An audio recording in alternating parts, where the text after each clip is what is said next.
各位网友大家好，欢迎来到报明说。这期话题我们说一说俄罗斯的军事威力下降影响中亚的安全，外媒担心呢将不利于中国的一带一路。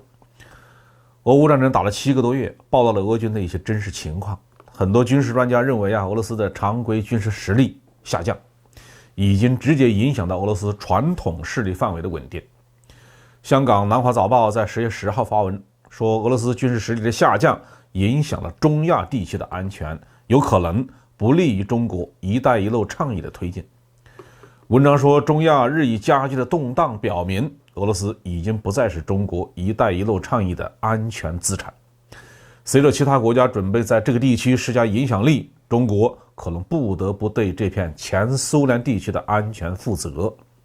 而中国在这片广大的地区拥有经济贸易和能源方面的利益。由于在乌克兰战场遭受一系列的挫折，俄军面临兵员短缺的问题。为了解决这一问题，俄罗斯政府在不久前进行了部分国家动员，征召后备力量入狱，还从驻亚美尼亚、塔吉克斯坦和吉尔吉斯斯坦的部队中抽调兵力投入乌克兰战场。这些部队原本是用于维和、反恐和安保的，调走以后，导致从中亚到高加索地区出现了一系列不稳定的情况。一是地区冲突，最近在塔吉克斯坦和吉尔吉斯斯坦边境发生的冲突已经造成大约100人死亡。这两个国家都是集体安全条约组织成员，但俄罗斯未能阻止这场危机。在俄乌战争爆发之前的今年的1月份，俄罗斯还利用吉安组织机制出兵帮助哈萨克斯坦稳定了局势。那现在仅仅过去了8个月，俄罗斯就已经失去影响力了。二是恐怖组织的威胁，中亚地区还面临着伊斯兰国、呼罗珊分支、阿富汗分支这些恐怖组织的威胁，还有中国一直在打击的东突厥恐怖组织。俄罗斯在中亚地区的军事力量减少以后，可能会导致恐怖组织的势力扩张。三是分离势力抬头，乌兹别克斯坦的卡拉卡尔帕斯克斯坦和塔吉克斯坦的戈诺巴大河上自治区爆发分离主义的风潮，有可能破坏中国一带一路项目的稳定推进。第四是外国势力的渗透，地缘政治不喜欢权力的真空。如果中国不能或者是不愿意取代俄罗斯的话，其他的国家比如说美国、土耳其，甚至欧盟，甚至印度都会找到漏洞钻进来，对中亚地区施加某种形式的影响。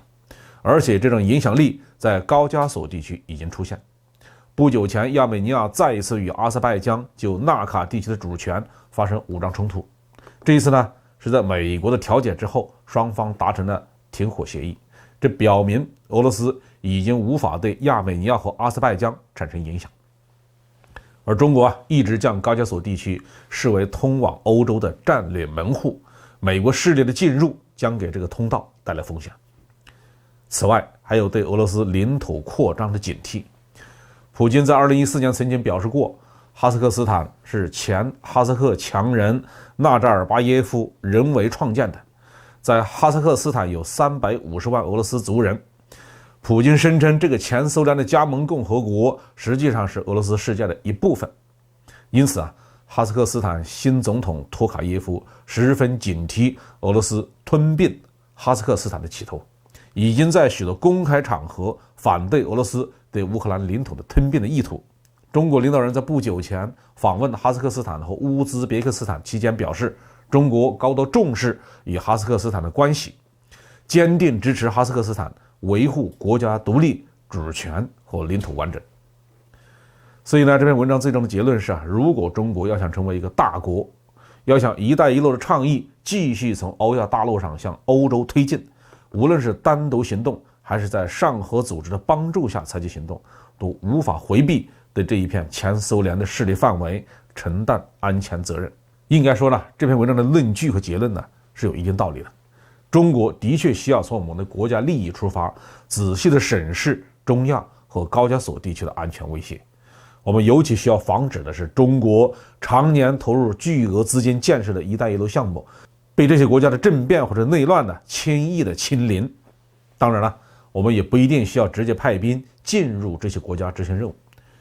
究竟应该采取什么样的行动来确保中方的利益，这是一个考验我们中国人智慧的问题。好，这期话题我们就聊到这里。